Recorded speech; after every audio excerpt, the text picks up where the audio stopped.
होशियारपुर। तो अक्सर हमने देखा कि जो क्राइम करते हैं वो पंजाब से कई बार आ जाते हैं। कि ऊना ज़िला जो है एक बॉर्डरिंग ज़िला है, इसमें हमारे साथ पंजाब के 2 ज़िलों की बाउंड्री लगती है।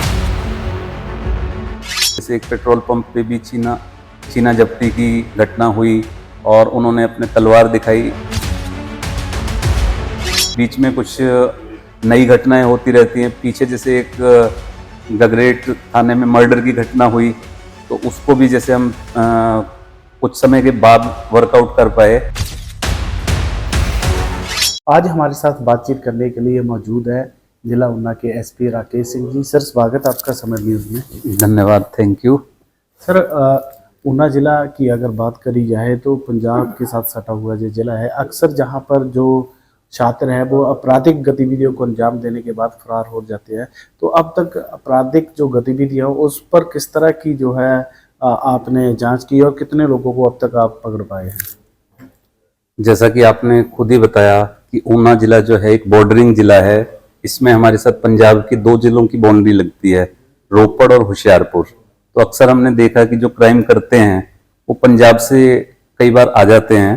तो पिछले समय में कुछ कई घटनाएं हुई, जैसे एक पेट्रोल पंप पे भी छीना झपटी की घटना हुई और उन्होंने अपने तलवार दिखाई। इस तरह की 3-4 घटनाएं हुई, इसमें हमें सफलता भी प्राप्त हुई। जो ये वाले जो संबंधित केस थे, इनमें लगभग 6 आदमी संलिप्त थे, जिनमें से 3 को हमने पकड़ लिया है। इसके अलावा भी और जो मोबाइल छीनने की घटना हुई, उसमें भी हमें सफलता मिली। तो कहने का मतलब ये है कि कुछ जो बॉर्डर से आते हैं तो आपराधिक घटना तो हुई हैं, लेकिन हमें उन्हें पकड़ने में भी कामयाबी मिली है। इसके अलावा भी जो अन्य कोई और लूट के प्रयास वगैरह की घटनाएं हुई हैं, उनमें हमें उम्मीद है कि हमें जल्दी ही सफलता प्राप्त होगी। इसके अलावा कई बार जो क्राइम का ट्रेंड है वो ऐसा है कि जो बाहर से लोग आते हैं, जैसे प्रवासी मजदूर भी आते हैं, मजदूरी करने के लिए आते हैं। कुछ घटनाएं ऐसी होती हैं, कोई लड़की चली जाती है, गायब हो जाती हैं, तो उनको भी पकड़ते हैं। बीच में कुछ नई घटनाएं होती रहती हैं। पीछे जैसे एक गगरेट थाने में मर्डर की घटना हुई, तो उसको भी जैसे हम कुछ समय के बाद वर्कआउट कर पाए। बिहार से वो जो मर्डर है उसको भी हम लेके आए। इसी तरीके से कुछ जैसे चोरी की घटनाएं हुई हैं, उसमें भी चोर पकड़े गए हैं, तथा जो अन्य वारदातें उन्होंने अंजाम दी हैं तो उसमें भी उनकी संलिप्तता को देखा जा रहा है। तो इसके तहत जो है हमें एक ये रेगुलर काम है, मतलब आज कर लिया तो कल का कुछ और है, लेकिन हमारा ये कोशिश है कि जितनी भी आपराधिक घटनाएं हैं उन्हें नियंत्रित किया जाए, तथा इसके अलावा जो घटनाएं घट चुकी हैं उसमें जो अपराधी हैं उन्हें पकड़ा जाए।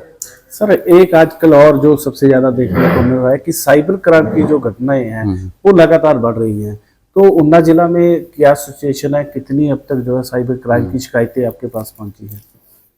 जैसे कि आजकल आप जानते हैं हर आदमी डिजिटल उस पे है, डिजिटल प्लेटफॉर्म पे है, जैसे बैंकिंग है, बाकी जो चीजें हैं, हम सभी लोग मोबाइल को, कंप्यूटर को यूज कर रहे हैं।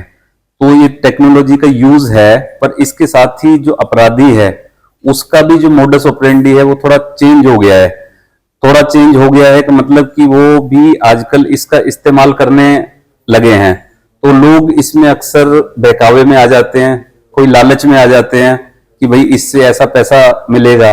तो इसके बारे में मैं ये भी कहना चाहूंगा कि लोग जब भी इसको यूज करते हैं तो किसी लालच में ना आए, और अपनी जो भी चीजें हैं, अपनी जो कॉन्फिडेंशियल इंफॉर्मेशन है, ओटीपी या अपने आधार नंबर और जो भी सब चीजें हैं, उनको शेयर ना करें, अनवेरिफाइड लिंक्स पे ना करें।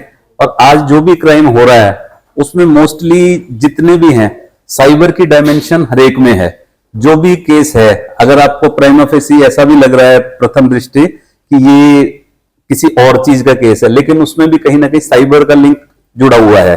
तो उसको मैं आपको बताना चाहूंगा। इसी के चलते हमने एक जो है हरौली क्षेत्र, हमारा बॉर्डरिंग क्षेत्र है, इसमें हम काफी ज्यादा कैमरे लगाने का वो एक मुहिम भी चलाई है।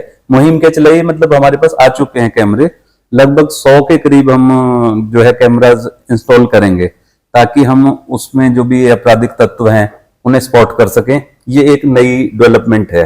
और साइबर के लिए अब हमको और ज्यादा ट्रेंड मैन पावर की जरूरत रहेगी, क्योंकि हर केस में साइबर एंगल है। सर एक और विषय अहम जो है देखने में आ रहा है कि बॉर्डर्स के आसपास जो है ऑनलाइन लाइट का जो सिस्टम है जुए सट्टे का, वो बहुत ज़्यादा देखने को मिल रहा है।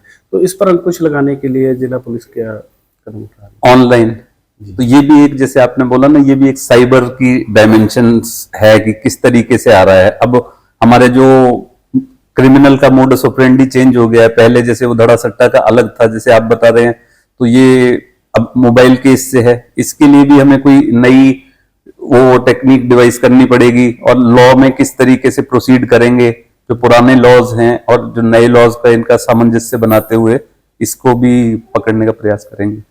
सर नशा एक बहुत जो है बड़ा पॉइंट है, जहाँ पर तो युवा पीढ़ी लगातार इसकी चपेट में आ रही है। नशे पर अंकुश लगाने के लिए और युवाओं को इसकी ओर डाइवर्ट ना हो, क्या कदम पुलिस द्वारा उठाई जा रही है? इसमें जैसे नशे पे काबू करने के लिए अभी जैसे हमने काफी केसेस भी दिए हैं। इसके अलावा जो और सेक्शंस हैं हमारे, जैसे एनडीपीएस एक्ट में, जैसे पिट एनडीपीएस बोलते हैं, जिसमें प्रिवेंटिव सेक्शंस हैं, जिन्होंने पहले भी कई घटनाएं कर चुके हैं, उनकी भी हमने जैसे तलाशी सर्च वगैरह कर रहे हैं, ताकि वो अभी भी संलिप्त हैं नहीं हैं इस बारे में भी जानकारी रखी जा सके। और इसमें मेरी अपील पूरे समाज से रहेगी कि ये जो पुलिस का तो काम एक पकड़ना है। जैसे हम क्या करते हैं, सप्लाई एंड को आप देख रहे हैं कि सप्लाई को पकड़ने का प्रयास है, लेकिन इसमें डिमांड एंड को एड्रेस करने की बहुत जरूरत है। अगर किसी चीज की डिमांड कम होगी तो नेचुरली सप्लाई भी कम होगी। उसके लिए हमें अपनी जो युवा पीढ़ी है उसको पूरे समाज का उत्तरदायित्व बन जाता है। शैक्षणिक संस्थान हो गए, माता पिता हो गए, रिश्तेदार हो गए, यार दोस्त हो गए, ताकि वो कोई इस ओर ना जाए।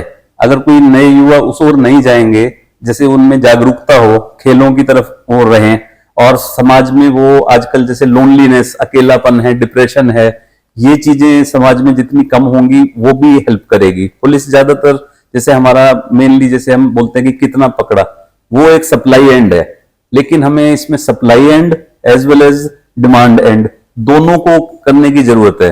आप इस तरीके से देखिए, मान लीजिए किसी चीज की मांग ही नहीं है, तो आप उसको चीज को लेके घूमते रहे, कोई लेगा नहीं। तो इसमें जो युवा हैं उनको जितना हम अपने समाज में इसके प्रति जाने से रोक पाएंगे, उतनी हमारी सफलता होगी। धन्यवाद। तो ये थे हमारे साथ एसपी ऊना राकेश सिंह जी, जिन्होंने आपराधिक गतिविधियों और साइबर क्राइम को लेकर अहम जानकारी